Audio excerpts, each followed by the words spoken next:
Okay, my phone's saying it's right at 7 o'clock. So we'll go ahead and get started. Thank you, everyone, and good evening. Thanks for joining us for this live stream presentation with the Los Alamos Mountaineers. This virtual event is being brought to you by the Pajarito Environmental Education Center, or PEAC, which operates the Los Alamos Nature Center. I'm Beth Courtwright, the Operations Manager for PEAC, and I will be moderating tonight's meeting. Before we get started, I'd like to share with you, oh, you know what? I just lost that. Wow. Okay. Never mind. I'm going to just move on.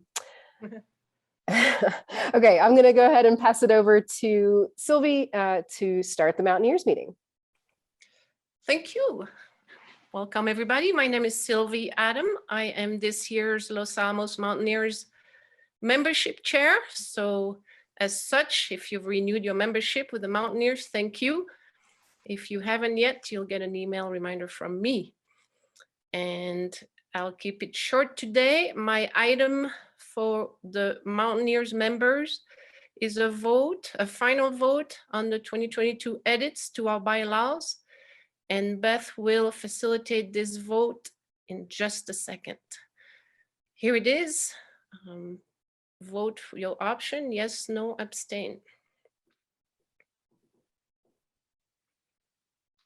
All members should have received the edits after our March meeting.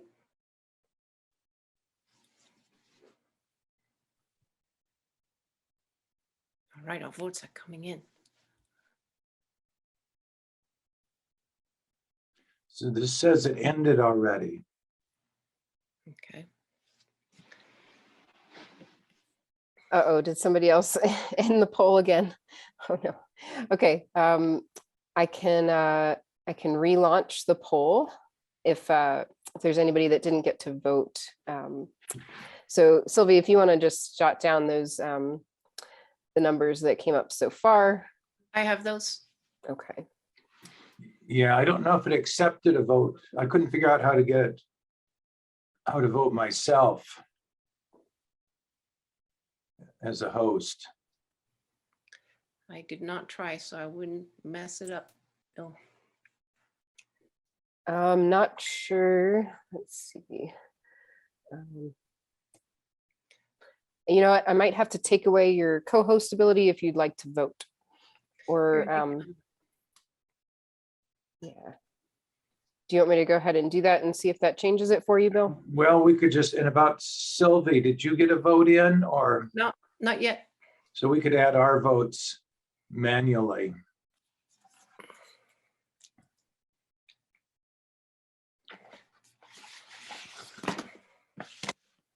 So it's a quorum barely, and it's a 2/3 majority of those who expressed an opinion.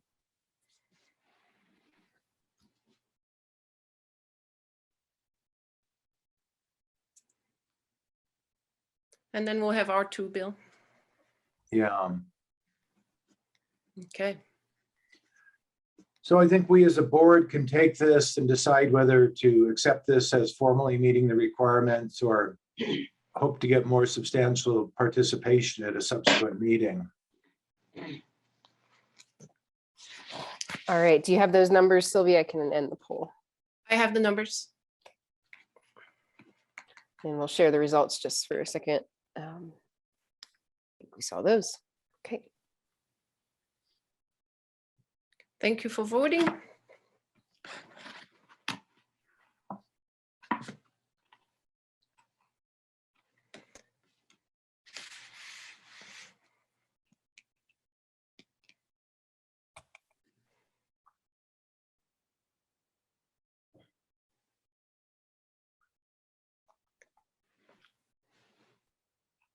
Let's see, Sylvie, are you still on or do you want to pass it over to Bill?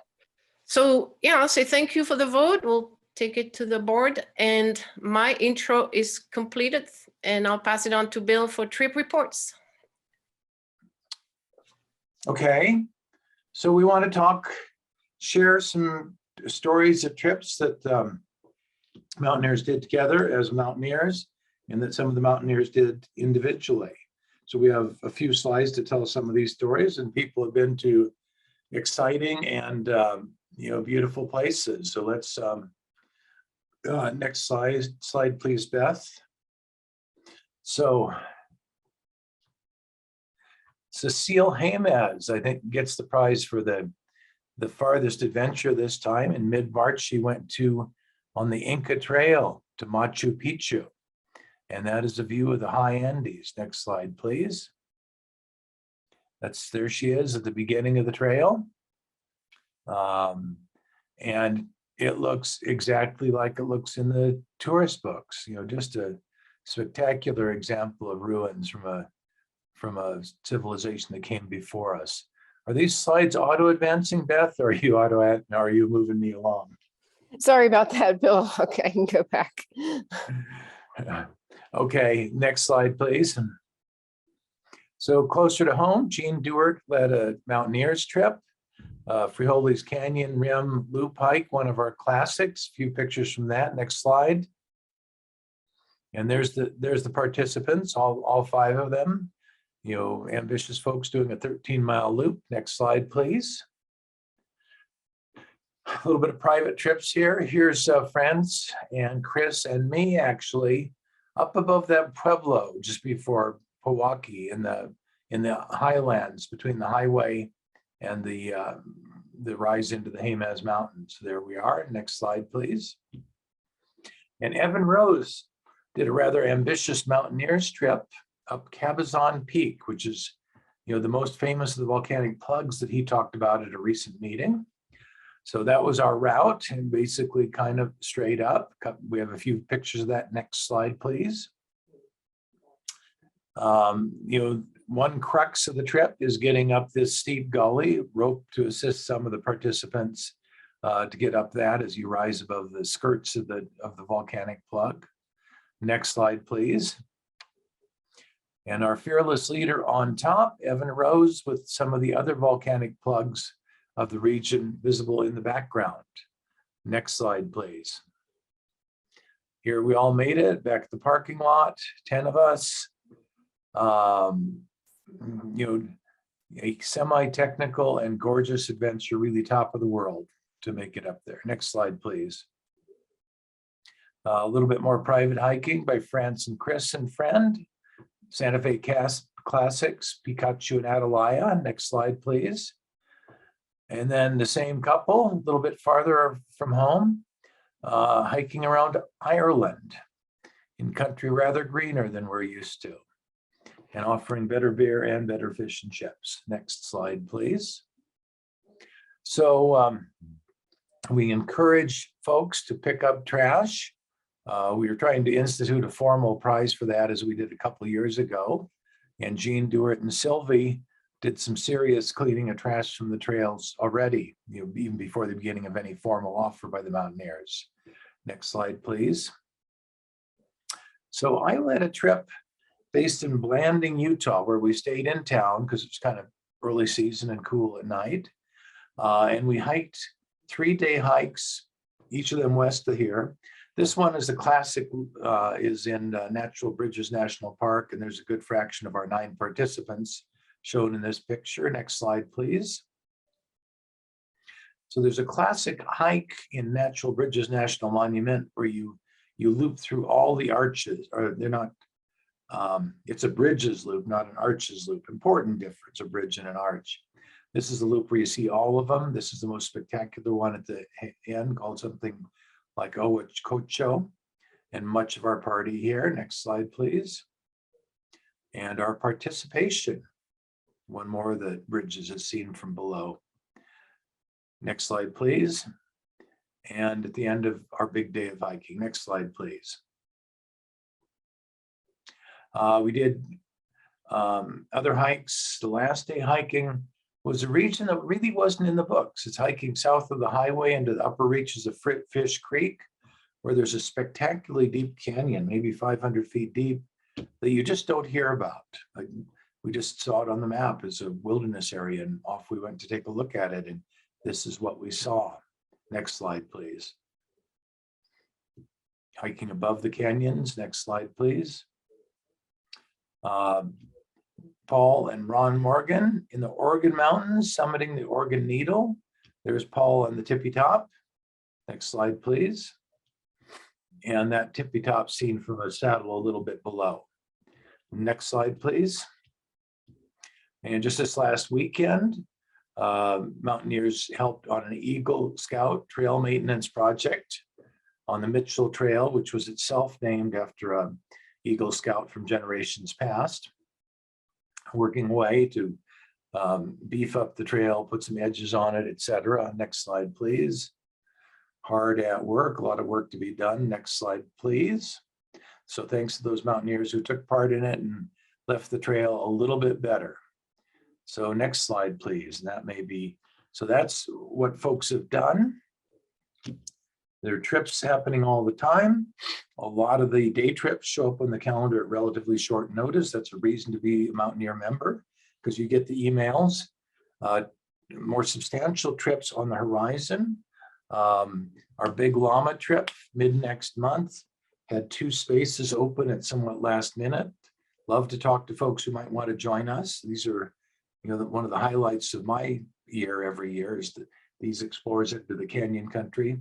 And Kathleen Gritzmacher has opened up a hut trip, a summer hut trip to Uncle Bud's hut, part of the 10th Mountain Hut System, mid-July. You know how to talk to who to talk to sign up for that. So with that, it's a little bit about where we've been and where we're going, and let me hand back to Beth. Okay, Rod McCready here. Once again, our speaker was recommended by Jean Dewart, and I really appreciate getting suggestions for speakers from the club members. It's sometimes a little stressful to try to find speakers, so getting ideas from other people is super helpful. So if you have a topic you'd like to talk on, or you know of somebody who does, please let me know. I love getting those. Tonight's speaker, Sandra Corso, grew up in Brazil near Rio. And I think you all know about that. She came to the United States at age 21 and started climbing later in life than some of us. She started climbing in her 30s in the Cascades as she was living in or near Seattle at the time. So her focus then was on mountaineering rather than sport climbing or trad climbing. She said she didn't get out adventuring a whole lot as a kid. She did start a little later in life, like I mentioned, although they did do some camping, I think she said, with her grandmother. So yeah, it's possible to grow up and do these things that you've dreamed about, even though you weren't able to do them as a kid. Now she works as an instructor and guide for all sorts of outdoor adventures. She does work for Outward Bound, for example, and guides for, I think, St. John College and other schools. So, I think she sees this as a little bit of service to others, but is also apparently able to make a living at it. So let's welcome Sandra Corso. Hi, everybody. I guess, can you all hear me clearly? We can hear you, Sandra. Yeah, Okay. Go ahead. Great. Thanks for having me. It's really great to come back. I think I did a presentation quite a few years ago about climbing in Rio, where I grew up. And I was outdoors a lot as a kid, actually. Went to the beach and camped on the beach and hiked all over the place. So anyway, good to be here, and thank you all for attending. And let's talk about Joshua Tree. Well, this amazing national park is a world-class rock climbing destination located in the southwest end of California. And it's named after the Joshua Tree, as we probably all know. And Joshua Tree is native of the Mojave Desert. Let me just set up my timer here because I don't want to go over. Anyway, So the Joshua tree is also called Yucca brevifolia, if I'm saying it correctly. So the Joshua tree is a fast grower for a desert. The trunk consists of thousands of small little fibers. And so it doesn't have growth rings, making determining the tree's age very difficult. The roots are like super deep, very extensive, very kind of gnarly, complicated. It's about 36 feet in depth. So yeah, they're like pretty rooted for a desert. Usually desert plants are kind of shallow. But anyway, they live for hundreds of years, and some live for over 1,000 years. Pretty amazing.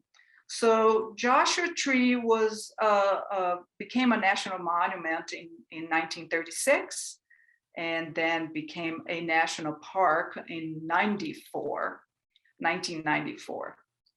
There are almost 800,000 acres of land, of public land, and 75% is designated as wilderness. Pretty awesome, isn't it? So there are no stores, no gas stations, very little self-service. There are over 70 miles of backcountry dirt roads. Therefore, gravel routes. So bring your mountain bike, because there is a lot to ride out there. And there are lots of hiking, backpacking trails, and not to mention scrambling. If you have the right shoe, like one of those La Sportiva Approach shoes or 510, you can have a load of fun in Joshua Tree. There are two ecosystems controlled by elevation. So the Mojave Desert is basically above 3,000 feet, where you find loads of Joshua trees. And around February, they blossom. They grow 1 inch a year. There are all kinds of birds and pinyon pines, junipers, shrub oaks, prickly pear, rattlesnakes, jackrabbits, bighorn sheep, roadrunners. It's pretty amazing place to sometimes just sit quietly on a rock and listen. And then the Colorado Desert, which is at a lower elevation, and it's part of the Sonoran Desert. And the plants are a little different. You find creosote, palo verde, cholla cactus, and of course, palm trees. And there's such a special little oasis. And of course, you can hike to them. Now, the weather is, it can go from like super hot in the middle of the summer, between May and October, and it can be pretty cold. So it goes from like 20 to 100 degrees. And it also depends on what elevation you're in, because the park goes from 2,700 to about 45. And if you hike to the highest point, it's a little over 5,000. A good time to go to Joshua Tree is around November, February, and March, although I was working for Outward Bound in December, and it was pretty nice a few days, and other days were like rainy and very moody, and actually snowed a bit, and it was cold. So I was in Joshua Tree back in last November, and it was absolutely great.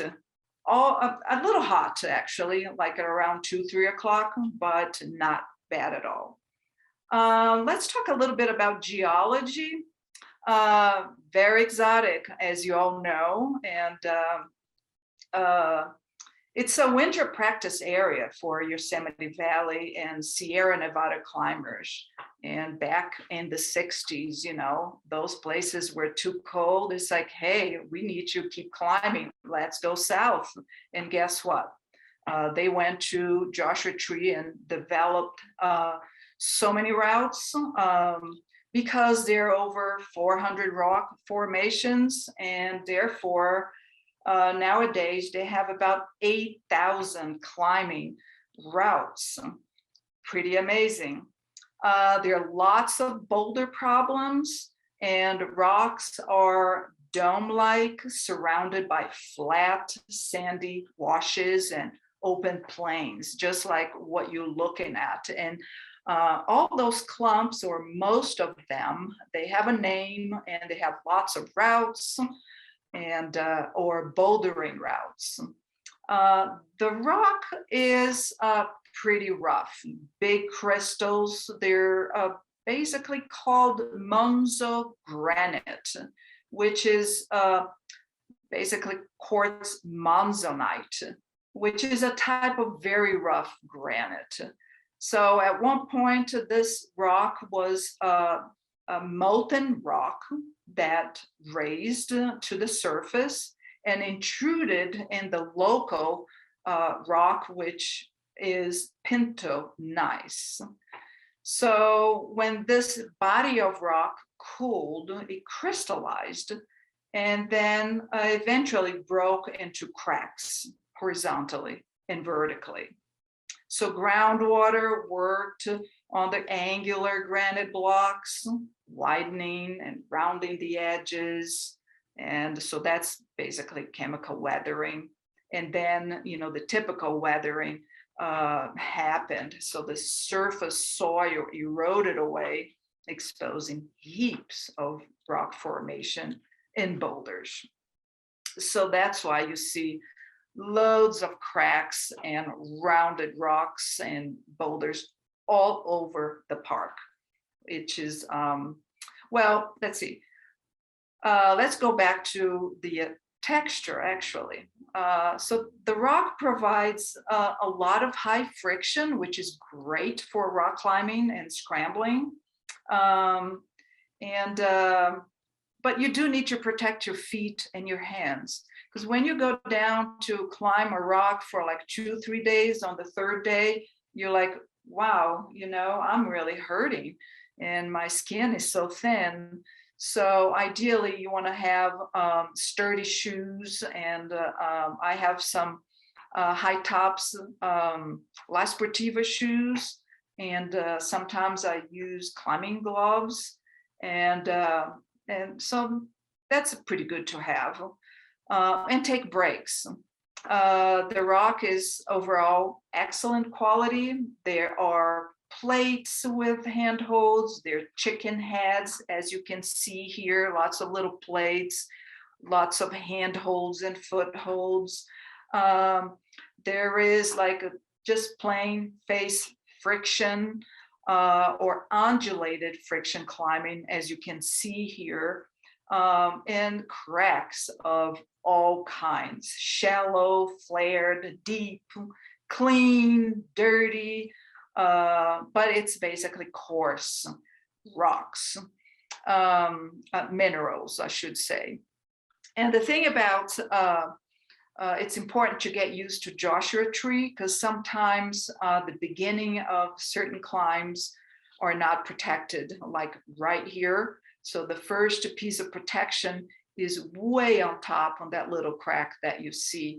And so you got to give yourself time to get used to the friction climbing, like this climber is demonstrating. And then you feel actually safer to a certain extent. So this is the overall map, the park map of Joshua Tree. And I just wanted to show you very quickly. Hang on a second. There you go.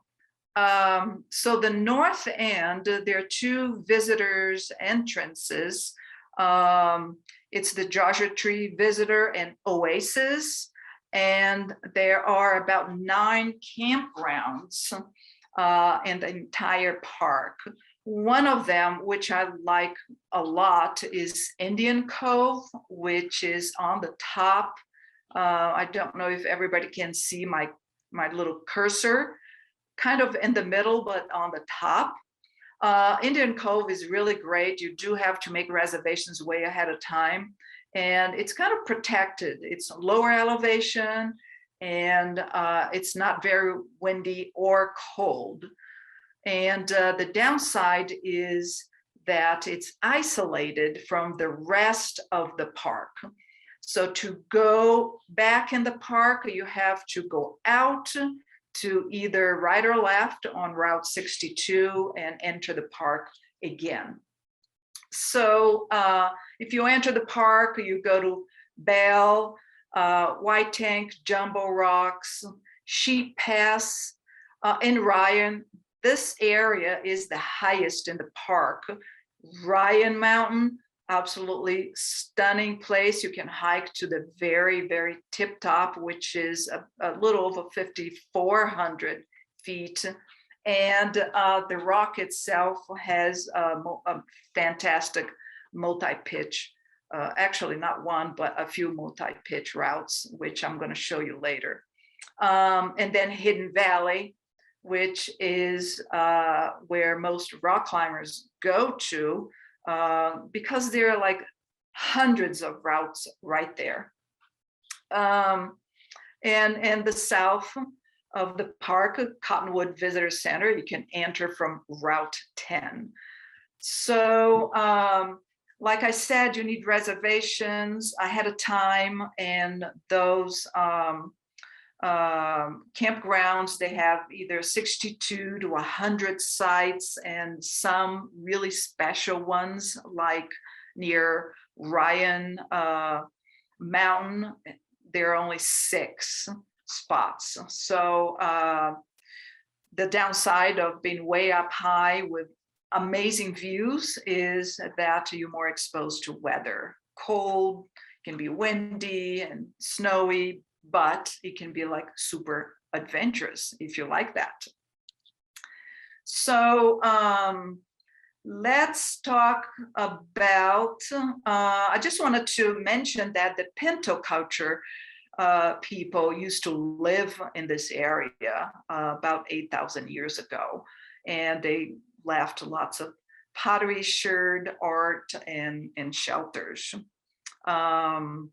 So let's talk about gear a little bit.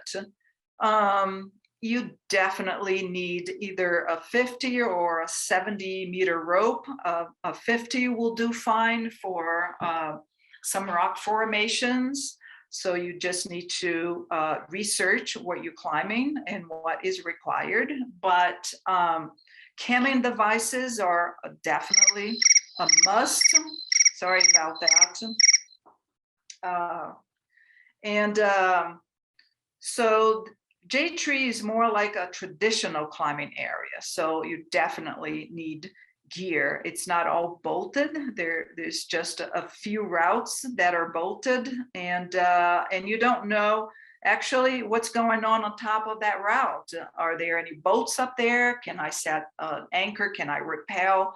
So you definitely need to do your research. I usually bring a 0.3 to 0.5 to 3 inches camming devices and small nuts, medium to very long slings, definitely quarter lat, long to very long webbing and static rope, or a static rope. That's actually a really great idea, to have a pretty long piece of rope, because sometimes you do have to extend your master point like you've seen here. And you set up your anchors way, way in the back. So good to do your homework, talk to the locals, and look at books and any information. So yeah, lots of gear that you need to bring all the time. The rock is excellent. It takes gear very well. So yeah. So on top of some routes, there are like excellent boats, like here, that's Pixie Rock. And they're new, they're super reliable, but please don't expect that you're gonna find bolted anchors on the top. And to me, that's the crux of climbing in Joshua Tree. You never really know how to get down. So you just need to think about it and do your research and talk to locals, or actually hire a guide if you really want to be 100% or maybe 99% safe.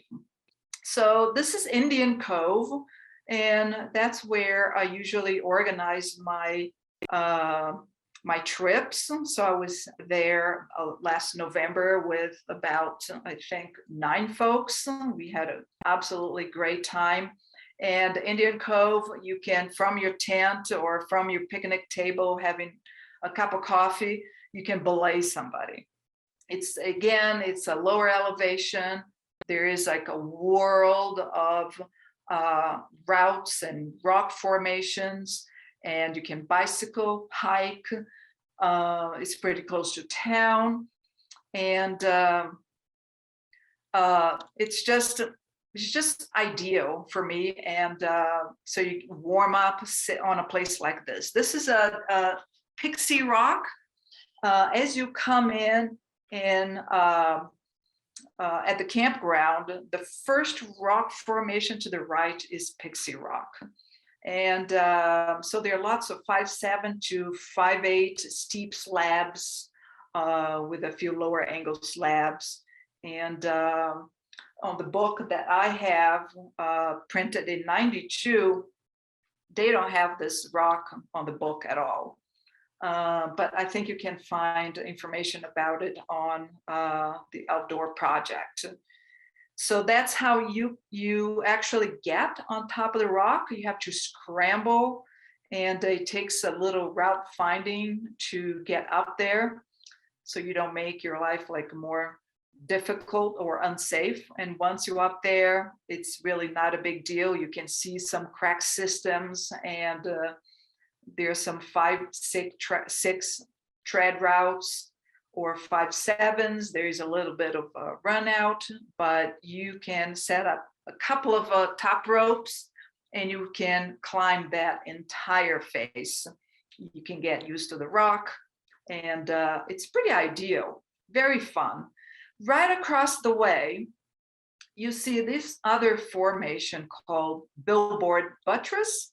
And so you can see that climber on the top right. That face is called Driving Limitations. It's a 5.8, and it's a lot of fun, except on the top there is, for the leader, there's a little bit of a run out. But again, if you're used to the rock, the texture, and so you can get to the anchors. There are boats on top of Driving Limitations.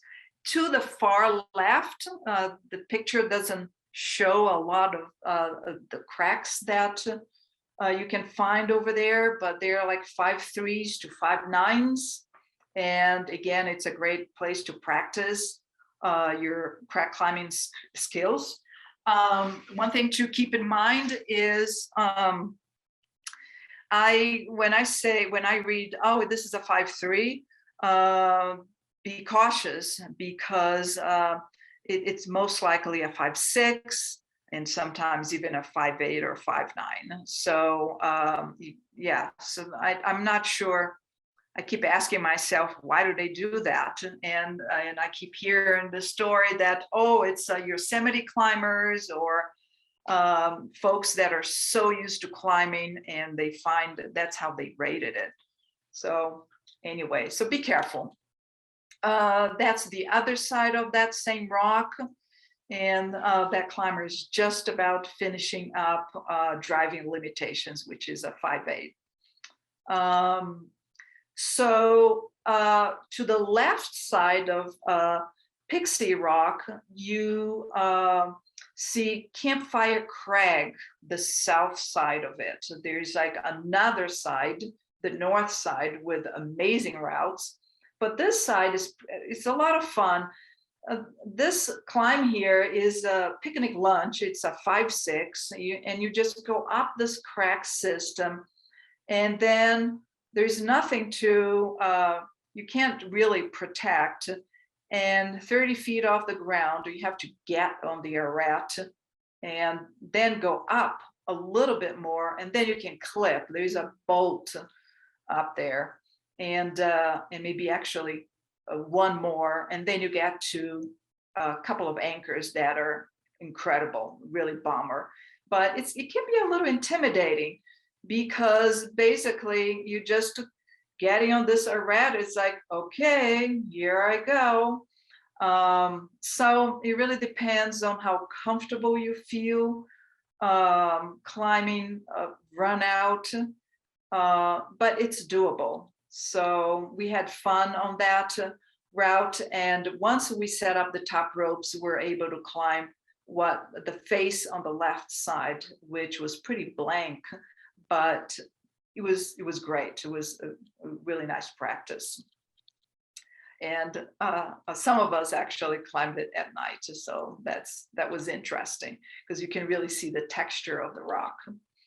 So so if you come up the campground and take an immediate left, you get to this pretty well-known crag called Short Wall, and a lot of schools go to this place. To the far left, there's a really nice little lead route on trad. They used to call 5.5, and now it's a 5.8. It's like, oh, hello, you know.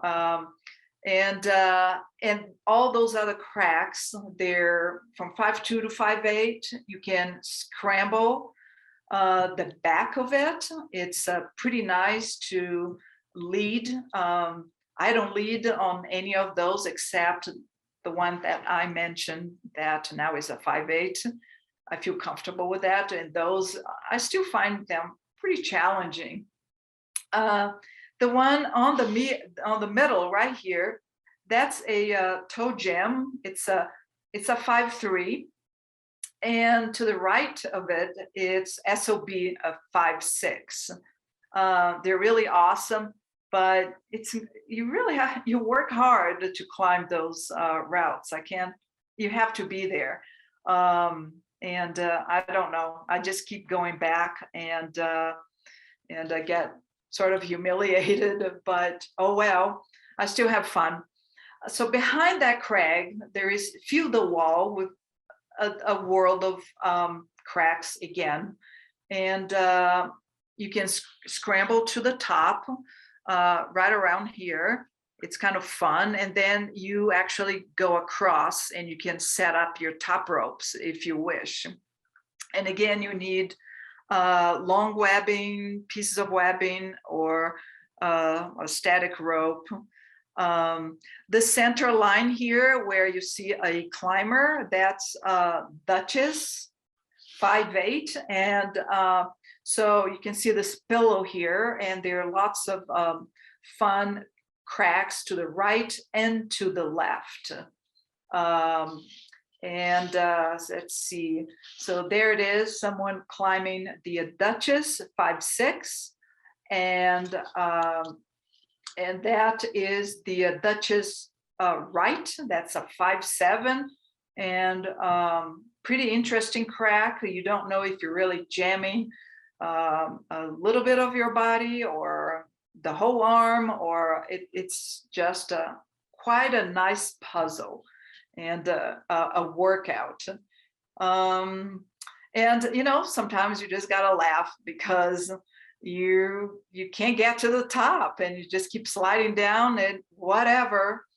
Other places are like Palisades Corridor, Campfire Crag, Morbid Mound, and I have loads of pictures, but I can't just show all of them.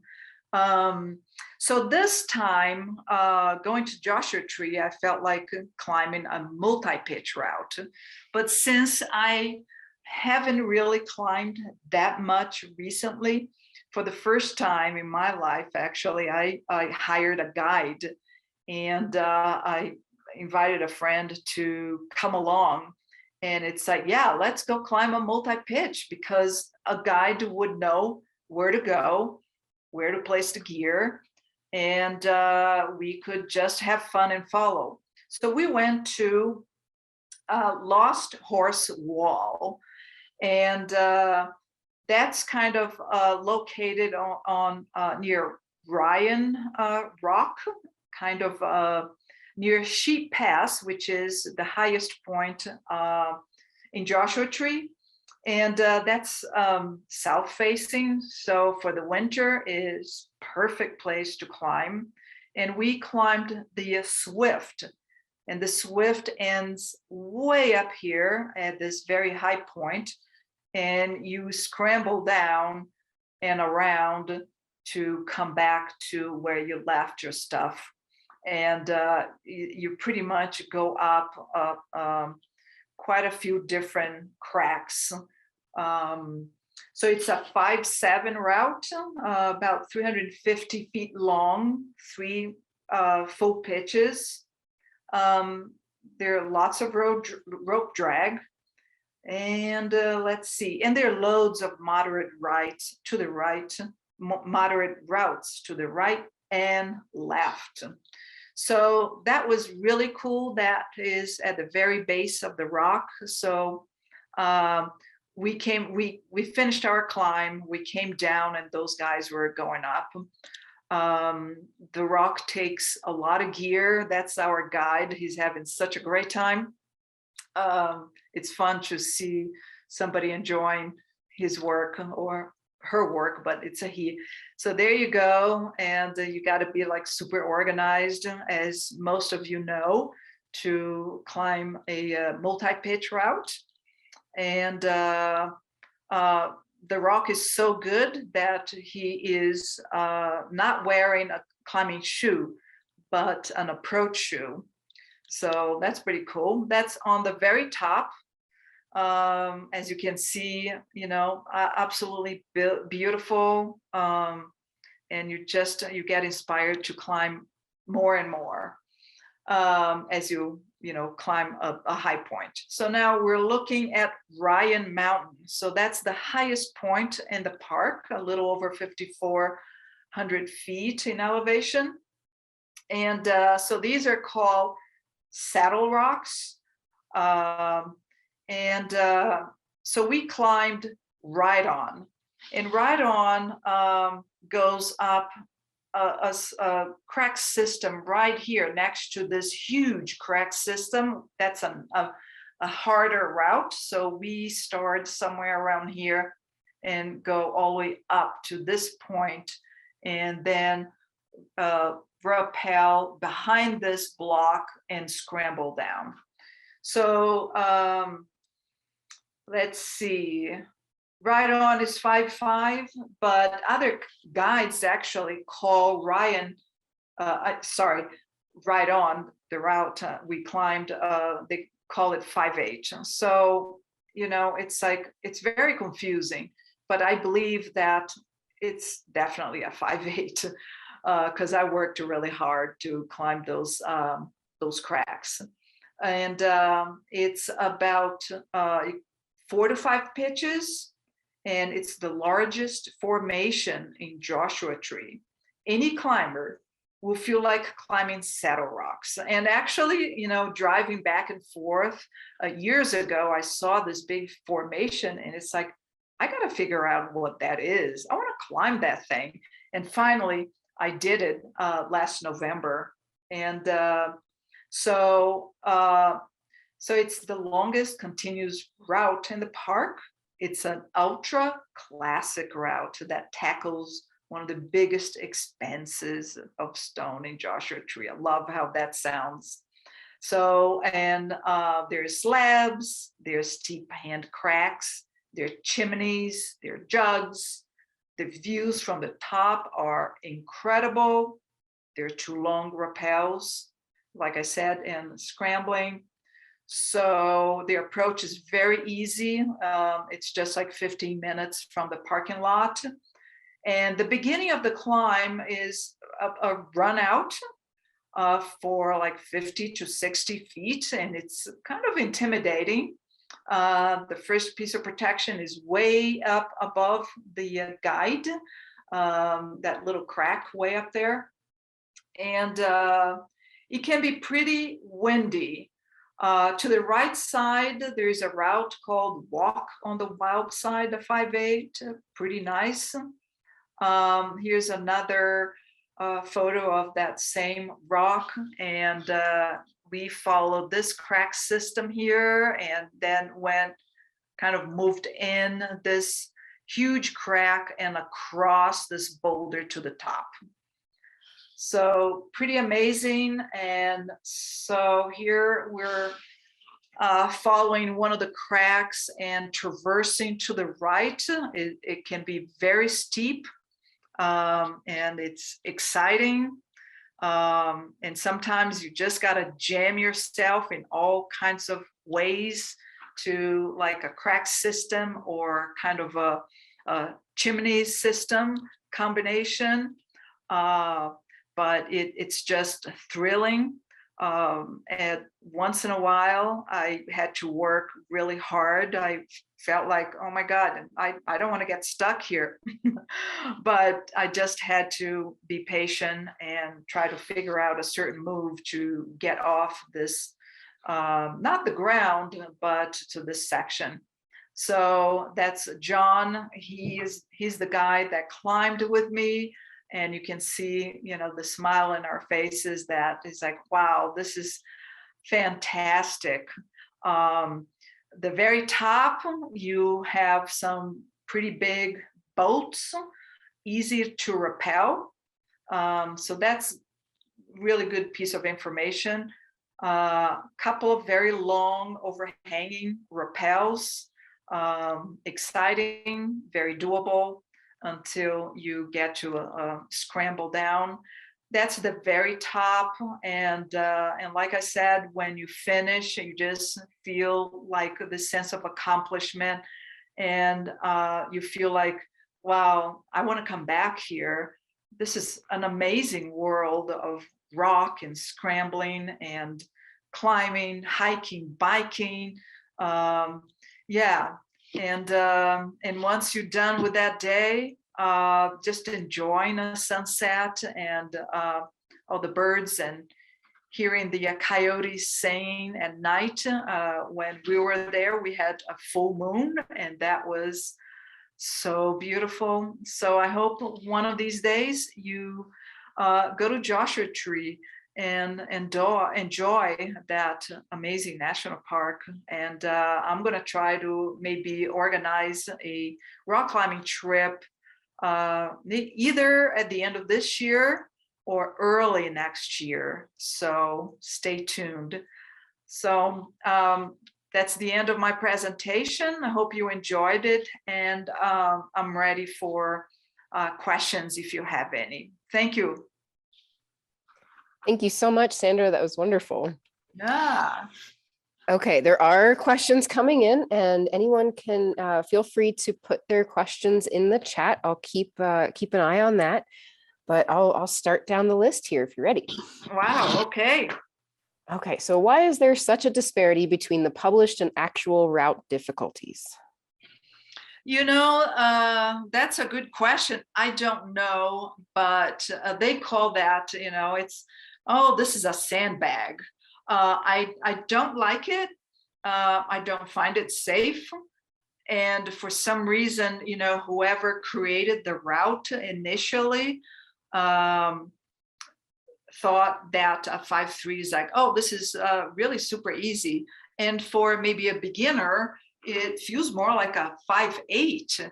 And it's like, come on, why are you doing this? I don't think it's safe. I don't think it's fun, but there is no answer. And some people say that, well, you can't change what the original climber set.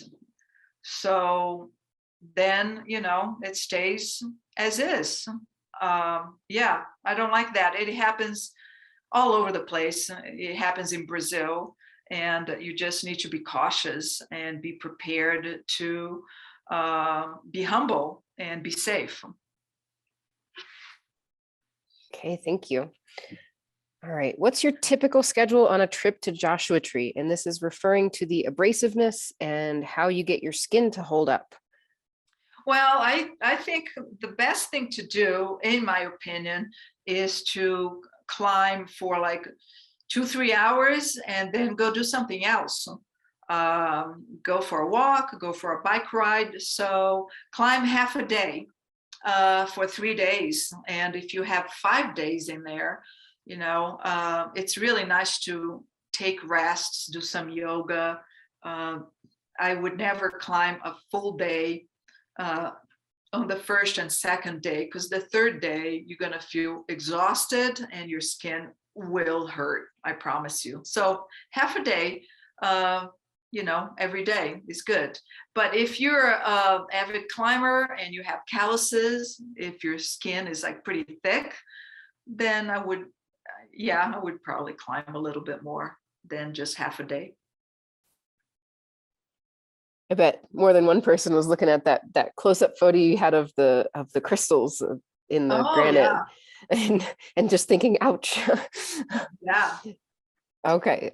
What's the approach like to the further out rocks? Are there good trails? Looks sandy. Yeah, it can be sandy. So it is pretty good. It's pretty easy. Most of those routes, they're well developed and very easy to get to. Some requires a little route finding and a good topo. And yeah, so it's slow going. It's not obvious. And but you know, if you get the book, you get some apps that shows you where the routes are. You know, just be adventurous. If you don't have the time, hire a guide. It's a lot of fun. I've seen guides around, and they just take you from one route to another. So, and if you have any questions about who to hire, I can actually help you out with that. We do actually have that exact question that just came in. Howard wants to know what guide service and or which guide did you hire? Okay, well, maybe you can text me or email me, and I can give you that information. Yeah, Howard, if you just want to drop your email address into the chat, I can pass that along to Sandra and she can give you the suggestion. Perfect. And anybody else that has that as well, just let me know. Okay, next question. Some of the rocks look similar to Tres Piedras, are they? Yes, absolutely. Yeah, right on. So if you're going to go to Joshua Tree, go to Tres Piedras and climb, climb, climb. So get your calluses. Yeah. Okay. I had a couple people saying, wow, your photos are amazing. These are absolutely gorgeous. Someone wanted to know, what kind of camera or phone did you use? iPhone 12. All right. Are there any no climbing zones in the park? You know, sometimes there are raptors in certain locations. And so the short answer is yes. And you just have to check with the Park Service.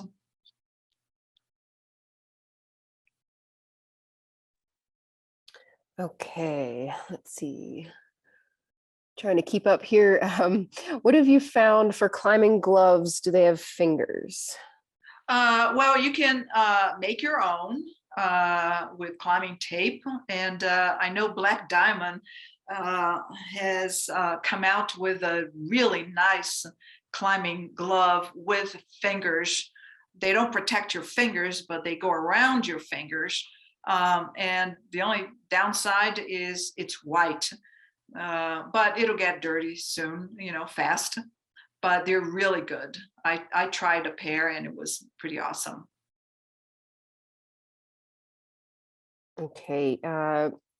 Ed wants to know, you mentioned some bolts at the tops of climbs. Are there wrap rings on them or do you need to leave gear?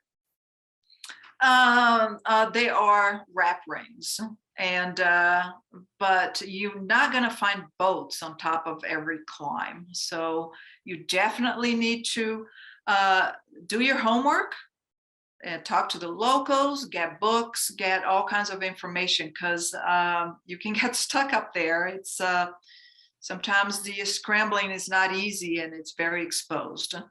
And yeah, so do your homework for sure. All right. France would like to know if you've done the route called Geronimo.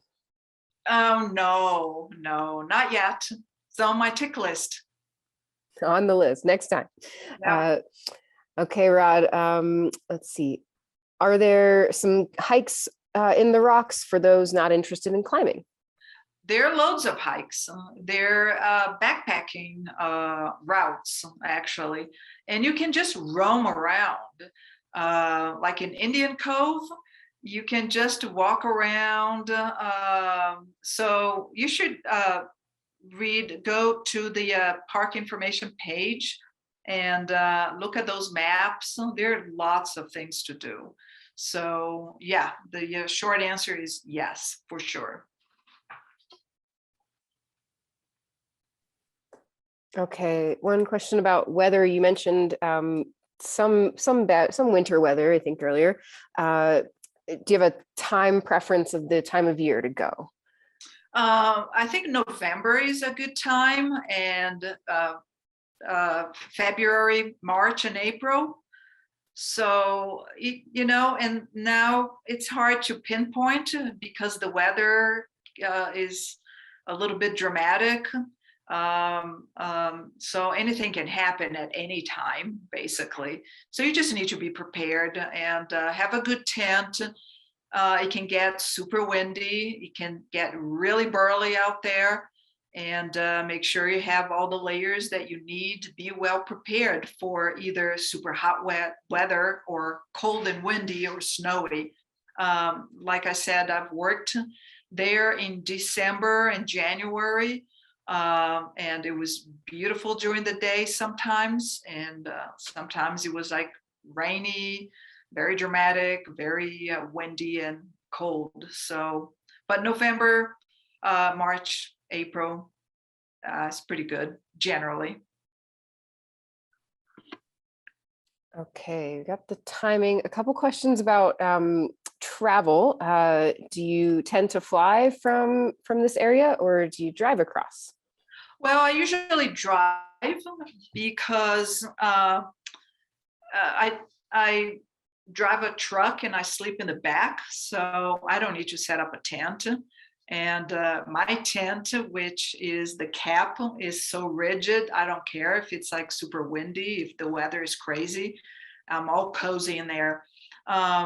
Some folks prefer to fly from Santa Fe, actually, but then you have to get picked up. How are you going to get from the airport to Joshua Tree? So you need to do that research, and it gets a little complicated. So it's almost easier to share the ride with some friends. It takes about a day and a half. You can cram it and do it 14 hours, but it's really not that bad if you share drivers.